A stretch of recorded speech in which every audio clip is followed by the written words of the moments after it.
Réunion Actualité.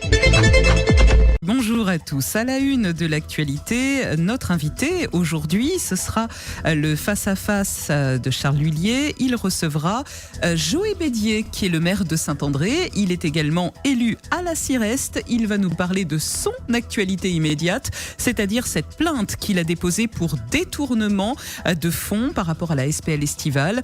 Directement dans son collimateur, le président de la CIREST et le maire de Saint-Benoît, Patrice Célie. La taxe foncière dans les boîtes aux lettres, elle flambe de 7% cette année. Reportage de Charles L'Huillier en début de journal.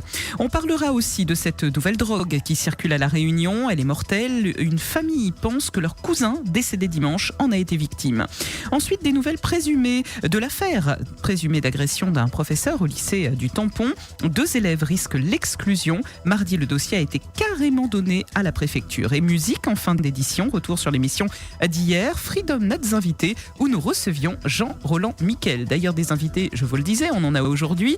Outre le face-à-face avec Joé Bédier à 9h, sachez que l'émission Droit de parole sera un spécial CGSS Sécurité sociale avec Madame Aude de 17h à 18h. Et notez aussi le sujet du baromètre de ce matin, où nous parlerons aujourd'hui des événements climatiques de ces dernières semaines. Incendies, séismes, cyclones violents et meurtriers. C'est donc le sujet du baromètre. Rendez-vous à 7h40. Côté météo, la journée débute sous les meilleurs auspices avec un ciel généralement bien dégagé.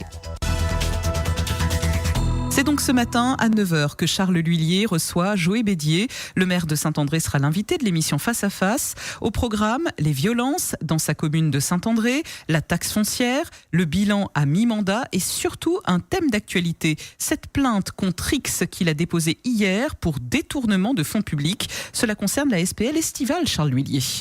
Oui, Joé Bédier aurait, selon son avocat, remarqué des problèmes de gestion depuis 2 ans et les aurait dénoncés, notamment par courrier.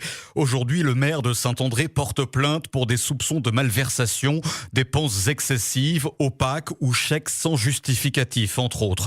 Alors même si la plainte est contre X, 2 noms ressortent, celui de Patrice Célie, au courant des dysfonctionnements selon l'avocat de Joé Bédier, et Ludovic Alamelou, ancien PDG de la SPL, dont l'élection est jugée hasardeuse. Fin de citation. Plainte et donc nouveau coup dur pour Estival. La structure affiche un déficit abyssal et a été placée en redressement judiciaire le mois dernier. La SPL est aussi, pour rappel, empêtrée dans une autre affaire. Cela concerne un financement de campagne de communication pour Booking Réunion Island. Campagne sans lien apparent avec les déplacements en bus, pourtant compétence principale de l'organisme public. Rendez-vous avec Joé Bédier à 9h tout à l'heure dans l'émission Face à Face à suivre à la radio, mais également en vidéo, en temps réel sur votre page Facebook. Les propriétaires vont devoir passer à la caisse. Vous avez jusqu'au 21 octobre pour payer la taxe foncière. 266 000 Réunionnais concernés. Au minimum, elle va augmenter de 7%. C'est la plus forte hausse depuis 40 ans. Alors comment l'expliquer, comment la comprendre, cette taxe foncière 2023 ? Reportage de Charles L'Huillier.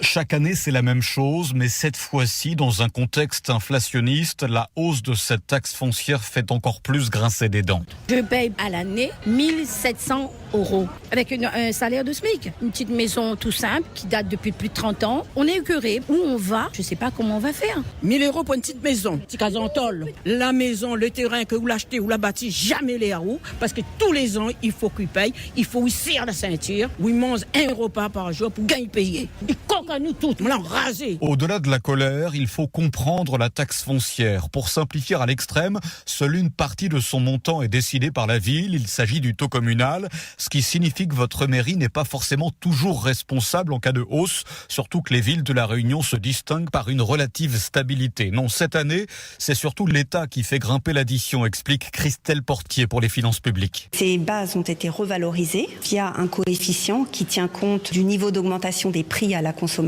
harmonisé, publié par l'INSEE en novembre 2022. Et donc cela a conduit à un rehaussement automatique des bases de 7,1%, qui tient compte de l'inflation. Toujours est-il qu'à ville équivalente, nous payons ici en moyenne 10 à 20% de plus qu'en métropole. Alors pourquoi ?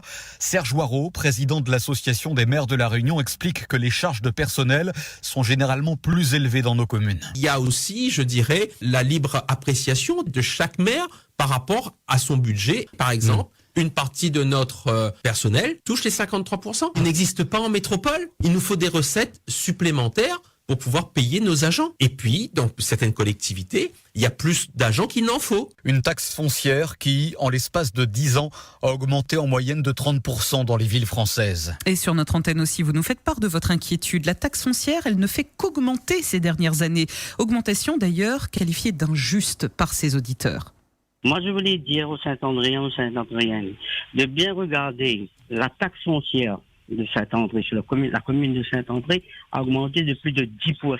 Alors, peut-être il va expliquer. Oui, mais il y a les chantiers qui sont en train de faire. On est en train de refaire le centre-ville, en train de faire la rénovation de ceci, de cela. Il a bien précisé qu'il y a 80% du budget vient du fonds européen. Mais qu'est-ce qu'il fait avec l'argent public ? Il y a plus de 600 000 euros, je pense, et c'est pas moi qui le dis. Lors du conseil municipal, l'opposition a bien dit qu'il y a un déficit de 600 000 euros, peut-être pour combler ça. Certaines personnes disent que le maire de Saint-André, c'est la population qui a voté, c'est la population qui a décidé de lui mettre maire. Maintenant, on a le maire qui mérite les autres, hein, il ne fait pas rien. Mais l'importance actuellement, c'est quoi ? C'est l'augmentation de l'eau et de l'électricité. C'est une taxe vraiment injuste. Par exemple, sur l'augmentation du loyer, tout est réglementé, c'est-à-dire que tu ne peux pas, une année sur l'autre, tripler l'augmentation. Il y en a une limitée. Par contre, la taxe foncière, les libres. Tu peux mettre 1 000 euros de plus, 2 000 euros. C'est comme tu veux, quoi. C'est pour ça, mais que c'est injuste. On a des maisons que n'est pas habitées. Nous avons à peu près presque 4 000 euros. C'est la commune de Saint-Joseph. Pour la taxe foncière, 300 euros de plus, c'est de l'abus. Pour certains endroits, c'est un peu, le pourcentage est moins élevé. À certains endroits, c'est beaucoup plus élevé. Soi-disant que certaines personnes habitent dans des endroits où il y a des monuments historiques, le jardin de l'État, etc. Ce n'est pas normal. Voilà ce que nous pouvions dire au sujet de cette taxe foncière à payer, comme je vous l'ai dit, jusqu'au 21 octobre. Nous allons maintenant parler de la nouvelle drogue qui circule à La Réunion. Comme vous le savez tous, il y a une alerte en cours à la vigilance de la part de l'Agence régionale de la santé et de la préfecture, car cette nouvelle drogue est mortelle, 500 fois plus puissante que l'héroïne. Elle serait fabriquée en Asie, précisé hier matin sur Freedom le docteur Mété, qui est addictologue au CHU Nord. Les investigations sont toujours en cours afin d'en connaître l'exacte composition. On sait qu'elle provoque immédiatement une asphyxie ainsi qu'un blocage des voies respiratoires. En clair, la personne meurt. On note déjà 3 décès par overdose à La Réunion, dont peut-être le cousin de cette jeune femme. Alors, ce jeune homme qui se prénomme Clément a été enterré dimanche, mais pour les enquêteurs, ce décès est suspect. Clément serait mort d'un coma toxique. En fait, la mort n'était pas normale. D'après les enquêtes, ils ont dit il était dans un coma toxique. Il y a une personne qui l'a donné sur la route. Il avait juste le temps de rentrer chez lui, mais après quand il est arrivé à domicile, c'était déjà trop tard. Les familles est venue, la gendarmerie, essaient de réanimer, mais il n'y avait plus d'espoir. On pense que c'est ça parce que il avait des petits soucis aussi. Avant ça, il y a ses propres amis qui sont venus chez lui et ils ont volé sa carte et ils ont retiré tout son RSA. Et quand il est parti sur la route, je pense que quelqu'un l'a drogué. Ils ont donné un truc soit pour boire, soit pour manger. Et là, une enquête normalement est en cours. Mais pour nous, la famille, c'est pas une mort normale. Et surtout, c'était une bonne personne, il avait la main sur le cœur. Et les dur pour nous. La famille connaît un peu les personnes qui a volé la carte. C'est qui, peut-être que la plus de ça. À la gendarmerie, je pense qu'ils vont faire le nécessaire pour auditionner les 3 personnes concernées. Ils ont fait l'autopsie. Il était dans un coma toxique. Dès qu'il est rentré chez lui, il s'est mis assis dans le fauteuil. La tête tournait un peu. Et déjà, quand il est arrivé, la figure, la lèvre, tout était bleu. Il était déjà glacé. Mais il avait juste le temps de rentrer chez lui. Des nouvelles à présent de cette affaire présumée d'agression d'un professeur au lycée du Tampon. 2 élèves risquent aujourd'hui l'exclusion pour avoir agressé un enseignant en mathématiques. Sauf que les choses ne se seraient pas passées exactement comme ça. La famille des 2 jeunes vient de se constituer en collectif. Et mardi, le dossier a été carrément donné à la préfecture. Écoutez plutôt.